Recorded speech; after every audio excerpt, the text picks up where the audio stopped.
Hey, howdy, hey, everybody, it is I, Bun Rye the Cyber, and welcome to another episode of Luigi's Mansion.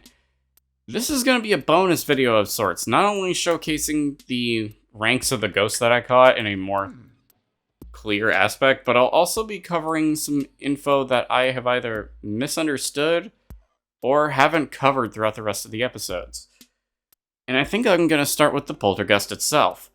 Back when I mentioned that it had an unused design and also a heat meter instead of the element meter, I also forgot to mention that when you took damage down to half your HP when it overheated, it would slowly rise to a degree back to a point. Again, this was likely cut due to the fact that you would lose a lot of health at once, and in crowded areas or even against the portrait ghosts, this would have been very detrimental and would have made the game a whole lot harder for you. Not only that, but it was likely changed that it was also changed that back in development, the poltergeist actually had different nozzles, similar to how Flood does in Mario Sunshine. Likely they actually changed it so that Flood had those nozzles for more functional purposes, while the poltergeist didn't. But back in the beta versions, the L button nozzle would actually change, so that it would actually become more like a squirt gun or maybe some sort of refrigeration ray of some kind, instead of just this.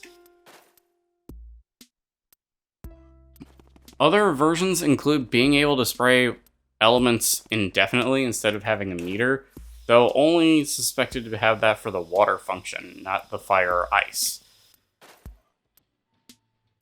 Another change that was also in beta versions was that instead of having elemental attacks, it would actually be a ghost counter for the minor ones hanging around, like gold ghosts or something. This was brought back in Dark Moon as an actual ghost counter that was used to count your ranking after you completed a room. I also mentioned how the Game Boy Horror actually looked very different in beta versions, where you would actually have a countdown clock that would be essentially your countdown for saving Mario. If you didn't save Mario at the end of the game, he would actually be kidnapped by King Boo and never heard from again. This would actually align with the GameCube's internal clock and would have actually measured what time you were playing, and after a period of 24 hours would have stopped, or at least would stop periodically, but kept track of how much time you actually played the game. Again, likely cut due to the time function. So if they did go for the former of the two, then it would have been nearly impossible to beat this game without pretty much cramming it for who knows how long, or even speedrunning.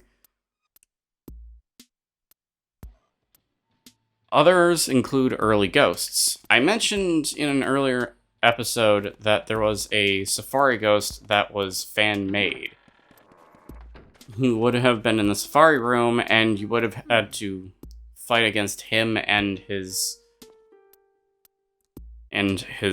blunderbuss, or whatever, or rifle, whatever gun he had.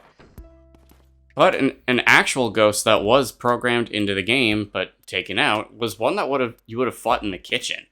A chef ghost actually attacked you, and I would say that he's technically still in the game, not only in just beta data, but you could argue that he's still there. It's not pun not included in spirit, because of how the pots and pans would actually attack you. Others include a rolling ghost that would have likely taken place of Chauncey's teddy bears, but wouldn't have really done any damage to you. It's also likely that due to their small design and function, they could have also been taking the place of the ghost mice instead. There were also a couple of other ghosts in the game that were taken out, such as probably a beta version of the gold ghost, which would spook Luigi and he would run off. And actually, as I'm reading this, I actually got that wrong with the poltergust exploding. The poltergust would not lower you down to 50 health. The beta gold ghost would have. It would have scared Luigi, dropping him to half his HP and making him run away briefly in terror. And this was likely why it was cut, because you could run into other ghosts without any iframes, and that would have just made fighting throughout even just simple rooms very difficult. But it would recover after a while.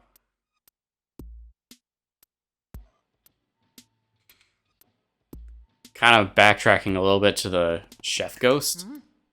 I would likely say that the chef ghost was actually also replaced back in Luigi's Mansion 3, simply because it was revealed kind of later on. So they thought, okay, well, we have this ghost, why don't we put him in an actual game for the series? So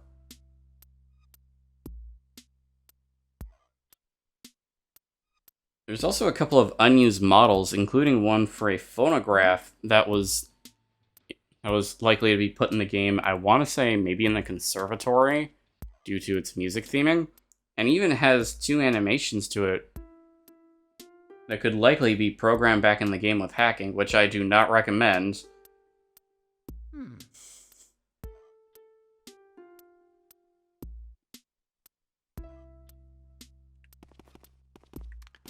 There's also a bit of unused content for EGAD's lab. I did mention how in beta versions, or actually no, not in beta versions, I'm getting myself messed up now. It's actually still in the game that EGAD's lab is fully modeled, with both the entrance and even the entrance to the training room visible when the camera is zoomed out. Not only that, but also the underground lab was also visible, which was likely a completely separate section that you could wander through, and even the ghost petrificationizer room that you head to at the end of every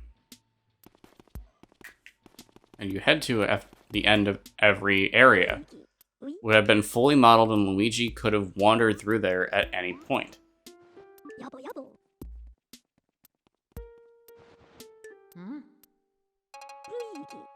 There's also unused models of Mario and other ghosts, and even a couple of unknown ghosts that are only named Obake 1 and 2.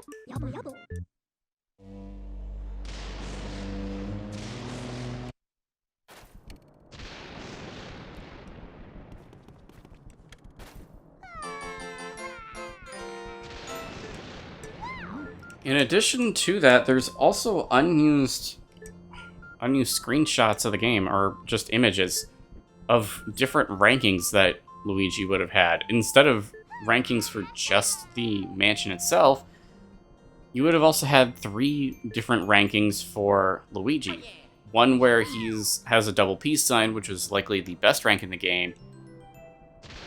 A 1 peace sign, which would have been like the average rank, or if we're going by letters, A would have been best rank, B would have been average rank, and then a fail rank, which would have had Luigi incredibly depressed holding a flower.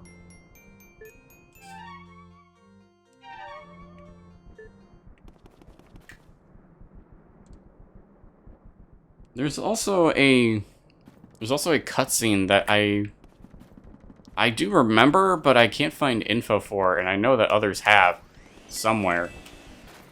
But there's actually a... Is it a cutscene? It was a cutscene or a... I think it was a preview. Yeah, there was actually a preview that actually shows a completely different Luigi, like the depressed one from a few minutes ago. He would have been hovering over the mansion, over the old mansion itself, and some even have speculated that this would have been like a ghostly clone of Luigi in some way.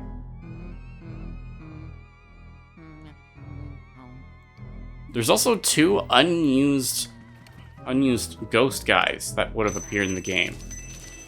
They would have been cyan and blue. However, they would have functioned no different to the standard ones.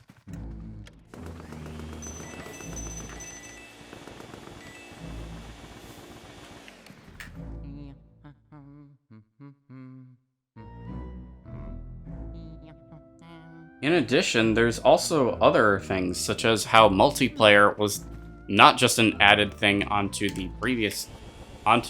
the port. It was actually planned for this game, but likely due to development reasons, including the cost for the game as itself, it was cut because it would have just been too difficult. But there are models of Mario, of all people, actually slightly stretched out to Luigi's size, so that you could have actually played as both brothers throughout the game. It is kind of unfortunate that it didn't make its way into the original, but did make its way into the port. Ah, dang it.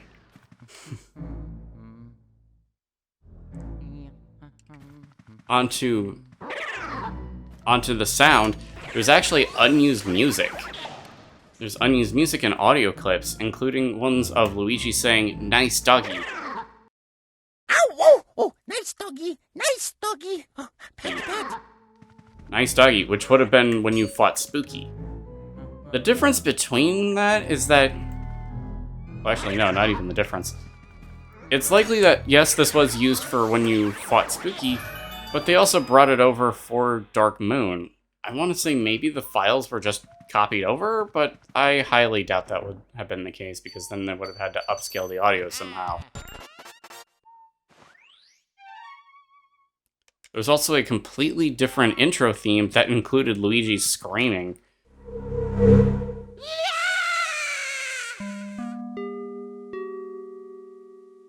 Which likely would have made it more of a traditional horror movie type of game, at least in terms of its marketing.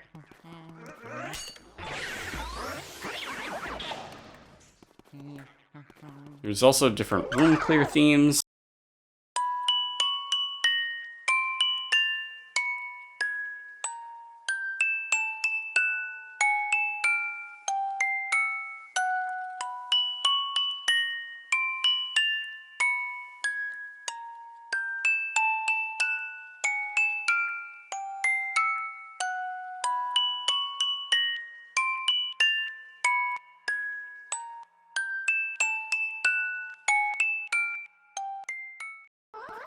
A different main theme that would have just been slightly different instrumentally.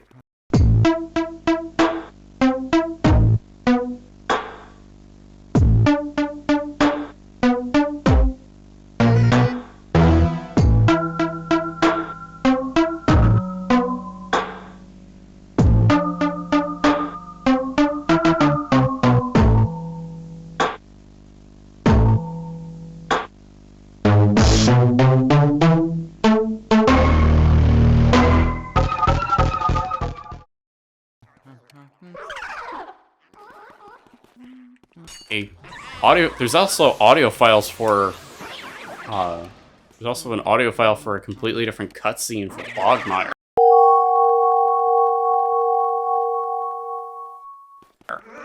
Likely suggesting that he would have had maybe slightly different theming.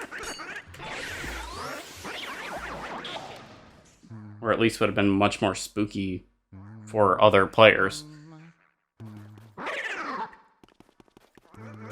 Other audio files include a woman talking on the phone, which likely would have been when you were in the telephone room. And at that portion, you would actually deal with true audio files, like maybe Egad and Toad would have actually talked to you, instead of just had clips. There's an unknown warbling sound that went unused, a screeching noise.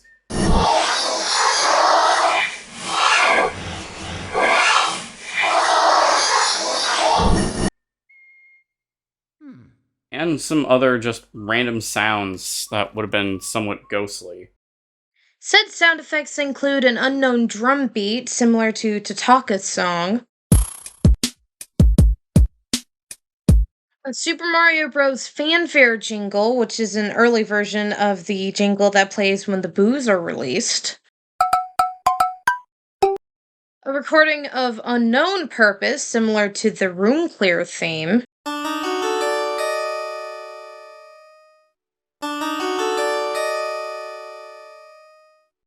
and an early version of the sound effect that plays when a ghost disappears. And now, back to your regularly scheduled bonus video. Something else I want to talk about is Madame Clairvoyant. She actually had her own website back when this game was new.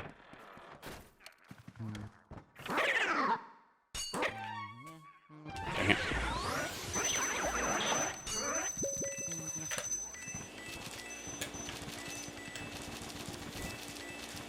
Yeah, you would have...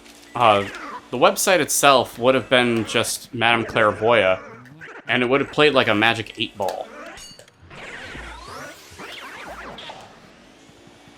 You would have just texted a question like, hey, what do I... You would have texted a yes or no question like, should I eat papayas today?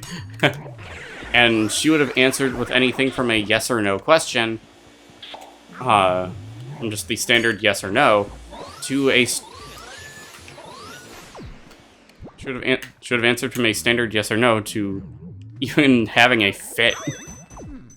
She would have had a fit where she's like, I am not clairvoyant. Which is kind of funny when you think about it on that front.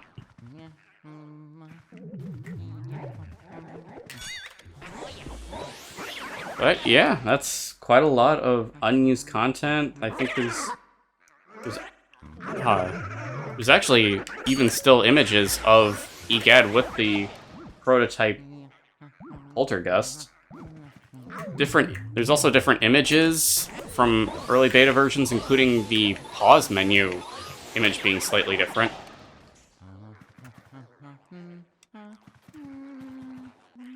And I've even seen screenshots of different parts of the game where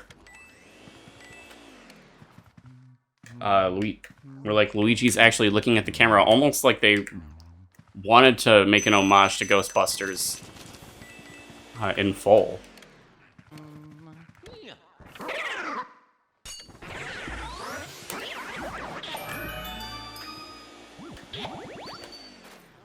There's also different designs for the parlor, and even a couple of other still images that, like in one room where there's actually, where ghosts would have actually like run through more thoroughly, like in a cutscene with a few things knocking over. So yeah, in beta versions, I guess they really wanted to hammer in the relation between this game and Ghostbusters to a more thorough degree, like I did. Like how I thought it was.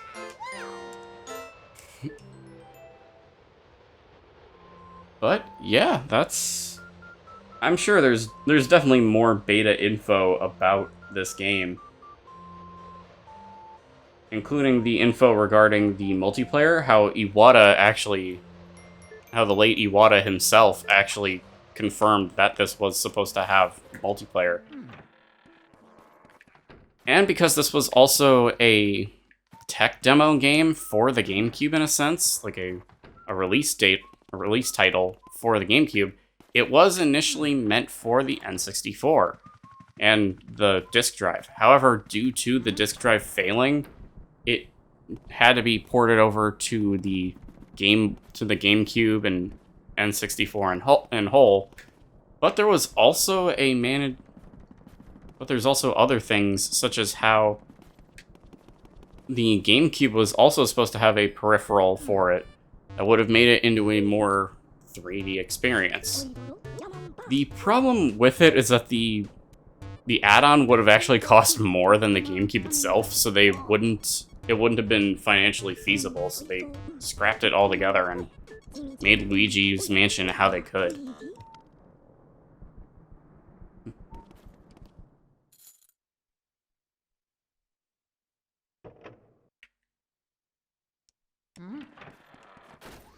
The final thing I want to talk about is that there's actually different dialogue icons that were left in the game. Ones in which where the ghosts would actually have different voice clips. Well, not voice clips. They would have actually had different dialogue boxes, like one for Bowser who would actually talk. Apparently. Dang, this guy's fast.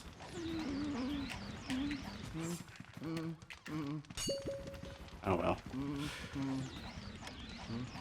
Yeah, I would say if you want to learn more about this game in general, from both the original and the 3DS remake, definitely give it a look.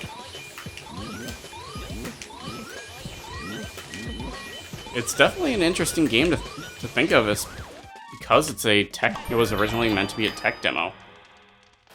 So there's a lot of unused data that this game had. What? Yeah. I think I'm gonna wrap it up because I really can't think of anything else to say in terms of the beta stuff. Hiya! Jay popping in for the final time here. First thing I wanted to touch on are the gold mice that Bonrite missed, which you should be seeing on your screen now. Second, one final note. You may have noticed that some of the recap clips contain different editing than the final product. This is because these were initially edited by Bonner himself before he met me, ergo before I became his editor. Because he hadn't planned to start uploading yet, to keep the editing on his channel consistent, he opted to let me re-edit these episodes in my own style. So pretty much all credit goes to him in regard to the research done for the various topics covered in this LP, as I referred to his original videos for all the information needed on the portrait ghosts, speedy spirits, etc. And that is all! I shall hand it back to Bonride to end this Let's Play off proper. So, yeah. Next time, we are going to be taking a look at a Pokemon game that came out quite a while ago, but has since gotten a re-release. Check you later.